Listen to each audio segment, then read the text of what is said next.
साथियों, आज एक अच्छे टॉपिक पे चर्चा करेंगे और अच्छा टॉपिक ये है कि यदि आपका लोन डिफॉल्ट हो गया, अनसिक्योर्ड लोन था, परिस्थितियां नहीं थी, किन्हीं कारण से आपका लोन डिफॉल्ट हो गया।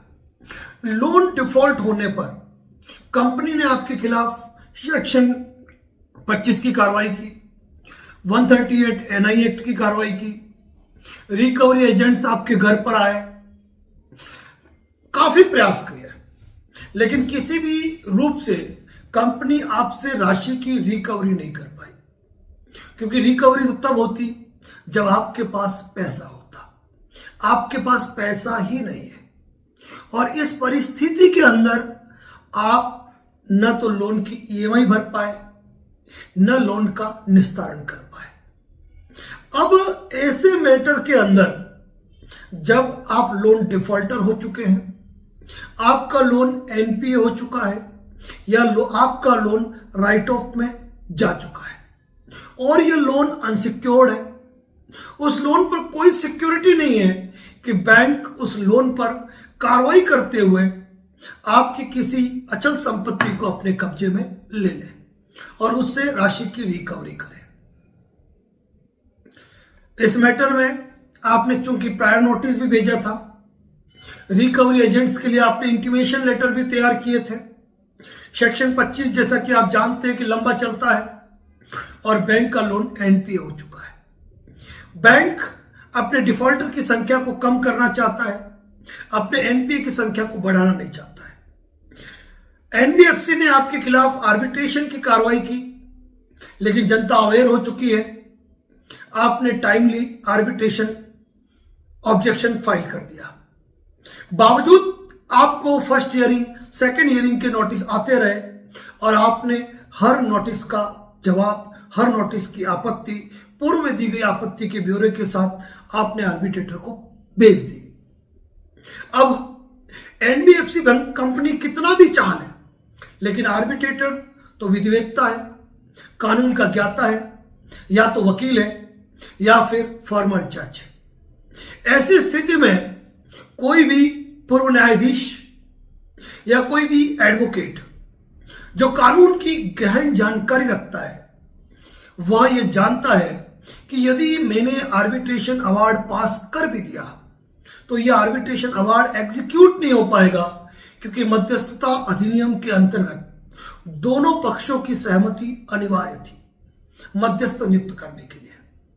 और जब मध्यस्थता के लिए यानी कि आर्बिट्रेशन के लिए जब हमारे द्वारा नोटिस भेजे गए तो सामने वाले ने ऑलरेडी उनके ऑब्जेक्शन भेज दिए।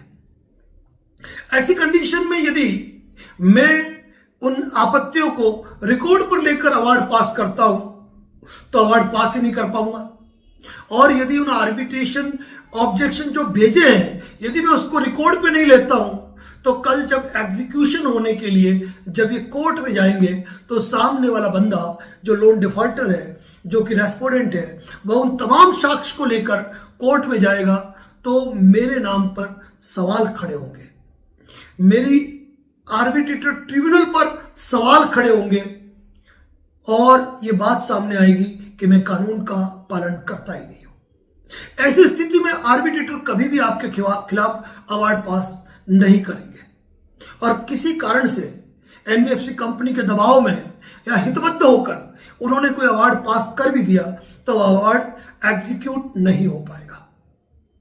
तो इन परिस्थितियों के अंदर एनबीएफसी बैंक को आपके खाते को क्लोज करना है। एनपीए तो हो गया, राइट ऑफ तो हो गया, लेकिन कहते हैं कि भागते भूत की लंगोट सही, जो मिला वही सही, और जो मिला वही सही के अंदर कंपनी आपसे अनुरोध करती है।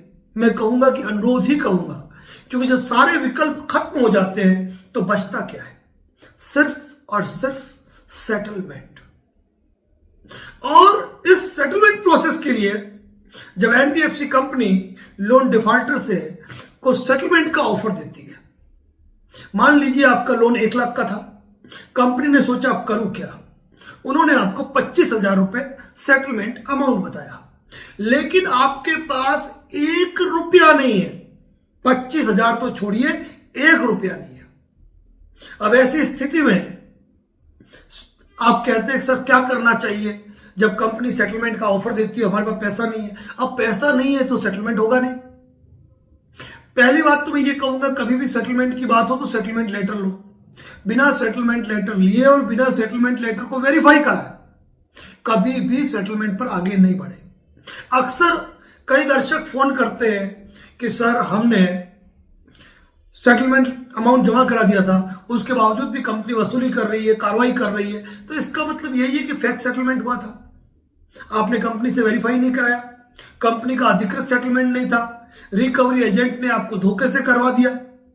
अब यहां पे आप सोचो कि धोखे से करवा दिया तो हम रिकवरी एजेंट के खिलाफ एफआईआर दर्ज कराए, वो सारी बातें जाने दो, क्योंकि पैसा वो मांग रहे थे, आपने उनको जमा करा दिया, फिर बाकी निकल रहा है तो वो तो आपको भरना पड़ेगा। तो यहां पर अब मुद्दे की बात कर रहा हूं कि कंपनी ने आपको सेटलमेंट दिया 25,000 का और आपके पास उस वक्त पैसा ही नहीं है। अब पैसा ही नहीं है तो सेटलमेंट कैसे होगा? जाहिर सी बात है, तो सेटलमेंट होगा ही नहीं। यानी कि सेटलमेंट तो तब होगा जब आप पैसा जमा कराओगे। तो हमारे एक दर्शक ने पूछा था कि सर आरबीआई के अनुसार हमको एनबीएफसी कंपनी सेटलमेंट के कितने मौके दे सकती है? तो देखिए, इस मैटर पे आरबीआई मौन है। आरबीआई का इस मैटर में कुछ भी कहना नहीं है। एनबीएफसी कंपनी को अपना पैसा लेना है, अगर आपके पास आज पैसा नहीं है तो 2 महीने बाद वो और सेटलमेंट ऑफर देंगे आपको। 2 महीने बाद भी नहीं है, 1 महीने बाद आपको और सेटलमेंट ऑफर देंगे, और जैसे जैसे वक्त बीतेगा ये सेटलमेंट राशि जो है वो कम होती जाती है। यानी कि 25,000 है तो 20,000 हो जाएगा, 20,000 है वो 15,000 हो जाएगा। तो जो आपका अक्सर सवाल रहता है ना कि कंपनी ने हमको सेटलमेंट ऑफर दे दिया पर पैसा है ही नहीं, करे क्या? तो यहां क्लियर सी गणित है, यदि आपके पास पैसा नहीं है तो सेटलमेंट नहीं होगा।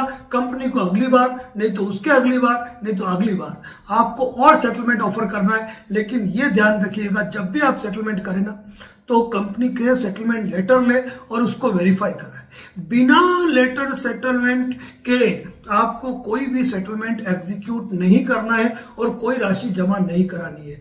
और सेटलमेंट में जो नियम और शर्तें लिखी है, जो समय लिखा है ना, उसी के अनुसार भुगतान करना है। एक दिन भी चूके ना तो सेटलमेंट आपका जीरो है, ये बात मान के चलनी है।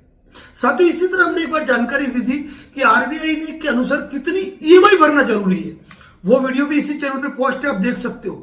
इस मामले में भी कोई स्पेसिफिक प्रोविजन नहीं किया हुआ है।